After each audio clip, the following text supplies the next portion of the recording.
तीर्थेश वर्धमान स्वामी के शासन में हम सभी विराजते और उनकी ये पावन पीयूष देशना हम सभी के लिए परम उपकारी। अनादिकाल से हमारी इस आत्मा में जो जन्म, जरा और मृत्यु रूपी रोग लगे, उन रोगों का उपशमन करने वाली कोई परम औषधि तो वह एकमात्र यह जिनवाणी। भव्यात्मा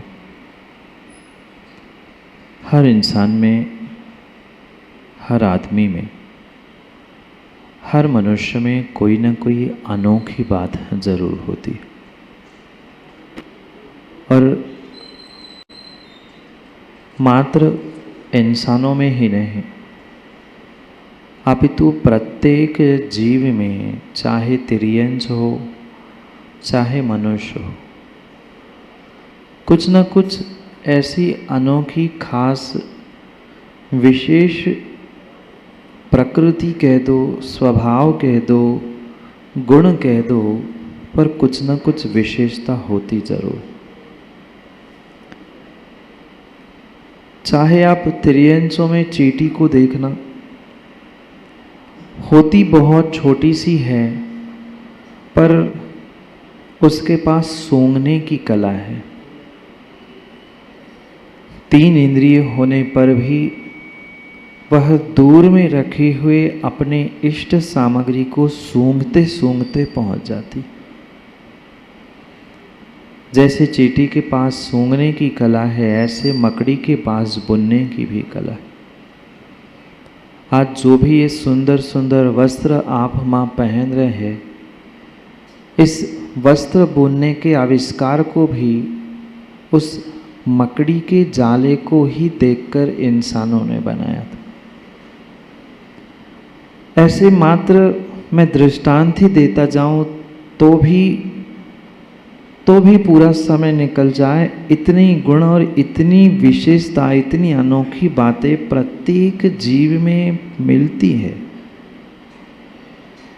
सवाल ये है कि सबके पास ये अनोखी काबिलियत, अनोखी योग्यता होने के बावजूद भी वह उस अज्ञात संभावनाओं को प्राप्त क्यों नहीं कर पा रहे?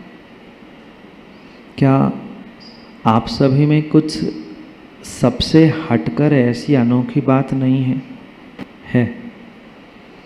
हर इंसान, हर व्यक्ति, हर जीव में कुछ न कुछ अनूठी बात होती है, अनोखी बात होती है। पर विरला ही कोई जीव होता है जो उस अनोखी बात को समझने का प्रयास करता है और उस पर पुरुषार्थ मेहनत करते हुए अपनी उस अनोखी बात से ही अपनी अनोखी पहचान बनाने का प्रयास करता है। ना आज जीव सही मायने में अपनी अनोखी बात को समझ पा रहा है, ना अपनी अनोखी बात को कभी विकसित करते हुए अपने जीवन को बदलने का प्रयास कर पाए। ये मनुष्य पर्याय भले ही सभी जीवों में और सभी में अनोखी बात है, पर मनुष्य पर्याय ही अपने आप में एक बहुत अनोखी वस्तु आपको प्राप्त हुई। पर विरला ही कोई पुण्यात्मा होता है जो अपने भीतर की उन अज्ञात अनंत संभावनाओं को समझने का प्रयास करता है। कभी आपने अपने भीतर की उस अज्ञात संभावनाओं को पहचानने का प्रयास किया? नहीं किया। दूसरे के जीवन में क्या छुपा है, दूसरा क्या कर रहा है, दूसरों के लिए मैं कैसा क्या कर सकता हूँ? पवन भाई, हर इंसान इसकी तो उधड़ कूद में लगा है, पर मेरे में कितनी संभावनाएं छुपी है, मैं कौन हूँ, मैं क्या कर सकता हूँ, इसके बारे में उसके पास कोई निर्णय नहीं। कोई निर्णय नहीं है और जीव ही नहीं, आप अगर गौर से अजीव पुद्गल वस्तुओं को भी देख लो तो प्रत्येक पुद्गल वस्तु में कहीं न कहीं कोई ना कोई अनूठी बात है। प्रत्येक वनस्पति में कोई ना कोई औषधि गुण मिलेंगे। प्रत्येक पत्थर की अपनी अपनी कुछ क्वालिटी है, पर उन पत्थर की, पेड़ों की, दूसरे इंसानों की तो क्वालिटी हमें पता है, सिवाय अपने आप के। व्यक्ति को अपनी स्वयं की पहचान नहीं है। दुनिया की सब पहचान चंद्र प्रभु को साध्यक्ष कितनी भी क्यों ना हो, वो कार्यकारी नहीं है, कार्यकारी नहीं है। ऐसे भी जीव आज भारत में है जिनको आंखें नहीं हैं, पर अरविंद जी नोटों की गड्डी में एक नकली नोट मिला कर दे दो, वो बिना देखे निकाल कर दे देंगे कि ये नकली है। देख नहीं पा रहे, जन्म से अंधे हैं, पर वह नोट कितनी असली कितनी नकली ये वो इंसान पहचान जाता है, पर अपनी ज़िंदगी में मैं कितना असली और मैं कितना नकली ये इंसान आज पहचान नहीं पा रहा है। क्यों हमें ये मनुष्य पर्याय मिली है, क्यों ये अनूठी मनुष्य पर्याय मुझे मिली है, इसके बारे में मुझे सोचने की आवश्यकता है। क्योंकि खुद को उजागर किए बिना, खुद को जाने बिना, खुद की क्वालिटी, खुद की अनोखी बात पहचाने बिना अगर तुम मृत्यु को प्राप्त हो रहे हो तो मनुष्य बनने में धिक्कार है। तिर्यंचों को अपनी बात समझ में नहीं आए, समझ में आता है। पुद्गल वस्तु को अपनी अनोखी बात समझ में नहीं आती, ये भी बात समझ में आती है, पर तुम इंसान बने, सर्वश्रेष्ठ ये मनुष्य पर्याय आपको मिली और अपनी क्वालिटी, अपने खुद को उजागर किए बिना तुम मृत्यु को प्राप्त हो रहे हो, मनुष्य पर्याय छूट रही है, फिर किस बात के मनुष्य, किस बात के इंसान? मात्र हु हल्ला कर देना, आज तक जो धर्म की क्रियाओं को मार रिपीट करते आए हैं, इतना करने से, धन दौलत कीड़े मकोड़ों जैसे इकट्ठा करने से ज्ञानी तुम इंसान नहीं कहलाओगे, नहीं कहलाओगे। एक वनस्पति भी अपने जड़ों के माध्यम से उस धन की खोज करती है और जहाँ धन गड़ा है उसको अपने जड़ों के माध्यम से जकड़ कर रखती है। तुमने लाखों करोड़ों इकट्ठे कर लिए, उसे जकड़ कर बैठ गए, तुम कौन सी बड़ी बात की? एक एकेंद्रीय जीव भी उस धन दौलत के पास पहुंचकर उसे पकड़कर बैठता है। तुम इंसान बनकर अपने आप को करोड़पति, अरबपति और पता नहीं कौन से पति कहलाने की योग्यता रखते हो, पर खुद को उजागर नहीं किया। बाहर का कितना भी तुम जोड़ लेना, पर जीवन में आनंद नहीं आ सकता। सुबोध जी, आया आनंद? आज सबके पास लाखों तो लखे है ही, करोड़पति अरबपति भी है, पर लाख का तो हिसाब किताब सबके पास है। एक सामान्य व्यक्ति के पास आजकल तो 2-4 करोड़ तो कुछ लगता ही नहीं। जैसे 50 वर्ष पहले 100-500 रुपए की कीमत थी, आज तो ऐसी करोड़ों की भी नहीं है, करोड़ों की भी उतनी कीमत नहीं बची है।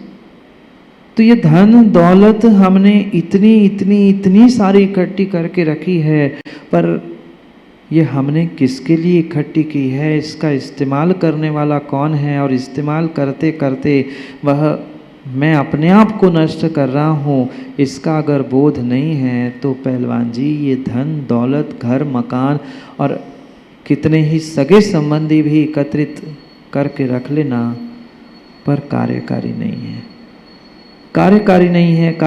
नहीं है। मुझे अपने अंतरंग की उस अनंत अज्ञात संभावनाओं को प्रकट करने का प्रयास करना है। और अनंत छोड़ दो, अज्ञात भी छोड़ दो। मैं तो कह रहा हूं आप लोग ये नहीं जानते आप इंसान हो। बोलो, आप लोग ये नहीं जानते कि आप इंसान हो देशपाल जी?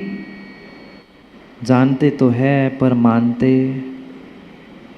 मानते बिल्कुल भी नहीं है। मैंने कल भी कहा था, परसों भी कहा था, आज भी कह रहा हूँ, ज्ञानियों मात्र 2 हाथ 2 पैर 1 मस्तिष्क मिलने से, सुंदर कपड़े सुंदर आभूषण दिखावा करने से, पैसे इकट्ठा करने से आप इंसान हो जरूरी नहीं है।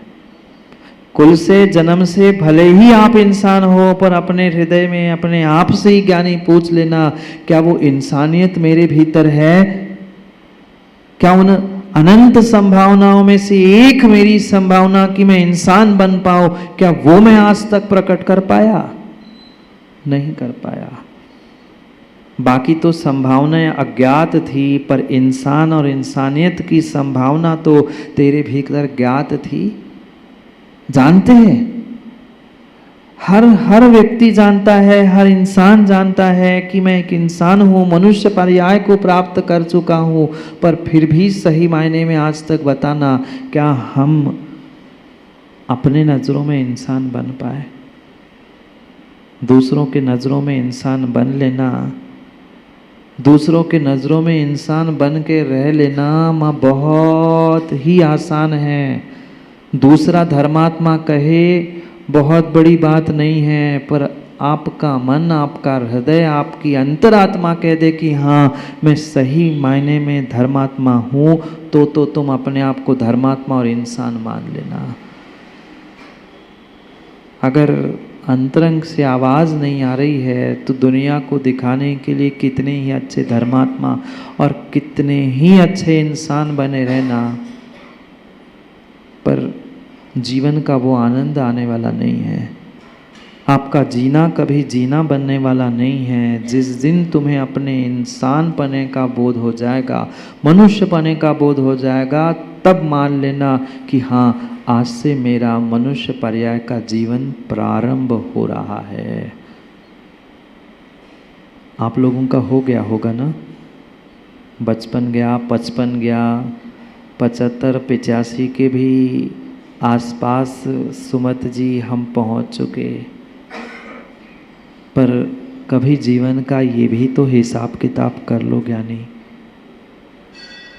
कभी जीवन का ये भी तो हिसाब किताब कर लो। एक एक अनमोल क्षण, एक एक अनमोल क्षण मेरे जिंदगी से यूं ही निकलते गए, पर जो मिला था, जब मिला था, जैसा मिला था, उसका व्यक्ति कभी भी आनंद ले नहीं पाया। कभी भी आनंद ले नहीं पाया, कभी भी आनंद नहीं ले पाया। इसका अर्थ ये नहीं है, इसका कारण ये नहीं है कि आलस भरा है। आलस बिल्कुल भी नहीं है। धन कमाने में, नाम शौहरत कमाने में, दूसरों को दिखाने में कभी कोई आलस नहीं है, पर समस्या यही है कि हम खुद से दूर भागने का प्रयास आज तक करते रहे। कभी पैसों को कमाने के लिए, कभी संबंधों को बनाने के लिए, कभी और किसी के लिए, कभी और किसी के लिए, हम जो आज तक अपने आप से भागने का प्रयास करते रहे, अपने आप से दूर होते रहे, यही कारण है कि हम आज तक जीवन में आनंदित नहीं हो पाए। मैं सुख की बात नहीं कह रहा हूँ, पुनः याद दिला रहा हूँ, मैं सुख की बात नहीं कर रहा हूँ। सुख तो मिनटों का, घंटों का इंद्रिय भोगों के निमित्त से कई बार आपने प्राप्त किया, पर वह सुख मात्र मिनटों का था, कुछ घंटों का था। बाद में जैसे ही वह इंद्रिय सुख समाप्त हुआ, वही सुख, वही कारण, वही वस्तु हमें दूसरे क्षण से दुख देने लगी थी। नहीं लगी थी? लगी थी। वही मिठाई, वही भोजन, वही भोग, जब तक पेट नहीं भर रहा है तब तक तो अच्छा लग रहा था। और वही रसगुल्ले जब 5, 10, 15, 20, 25 कितने खा पाओगे अमन? 50, 55? अरे अभी क्या, कभी भी नहीं इंसान खा पाएगा। क्यों शुगर हुई? क्यों बीमारी हुई? क्यों नहीं खा पा रहा है? मीठा जब अच्छा लग रहा था तो मीठा खाने से कभी बीमारी होनी ही नहीं चाहिए थी। 50 नहीं 200 रसगुल्ले खाने के बाद भी इंसान को उबना नहीं चाहिए था। उब रहा है, थक रहा है, बीमार कर रहा है, मतलब इसका अर्थ यही है कि ये वास्तव में सुख नहीं है। ये सुख का साधन तुम्हें कुछ मिनटों के लिए सुख दे रहा है, पर जीवन को आनंदित करने वाला ये साधन है ही नहीं है। आनंद तुम्हें अंदर से मिलने वाला है और सुख बाहर के साधनों से मिलने वाला है। और उस सुख के चक्कर में व्यक्ति अपने आप को अपने अंतरंग के आनंद को आज तक उजागर कर नहीं पाया। विश्वास मानो, अनंत अनंत अनंत संभावनाएं मेरे स्वयं के जीवन में है और स्पष्ट सर्वोत्कृष्ट संभावना तुम्हारे भीतर की अगर कुछ है तो ज्ञानी आज इंसान बनना और कल परमात्मा बनना, इससे बड़ी संभावना और क्या हो सकती है। पर कितनों को बोध है? कितनों को बोध है? किसके घर में माँ क्या हो रहा है, किसके बहू ने, किसके बेटे ने, किसने क्या किया, सारी तंबूत जानकारी, पॉइंट टू पॉइंट जानकारी है। टाइम भी बता सकते हैं, नहीं बता पाएंगे। दूसरों के घर की, कौन कितने बजे भागा, कौन कितने बजे क्या करता है, कौन क्या नहीं करता है, बिल्कुल डिटेल जानकारी है। एक एक घंटे, एक एक मिनट की, एक एक दिन की। पर क्या ऐसी जानकारी मेरी स्वयं के बारे में है? नहीं है, नहीं है, नहीं है। इतनी बड़ी क्षमता, इतनी बड़ी शक्ति, इतनी बड़ी अनोखी वस्तु तुम्हारे अंदर छुपी हुई है, जिसका ज्ञानी तुम्हें किंचित भी आभास नहीं है, बोध ही नहीं है।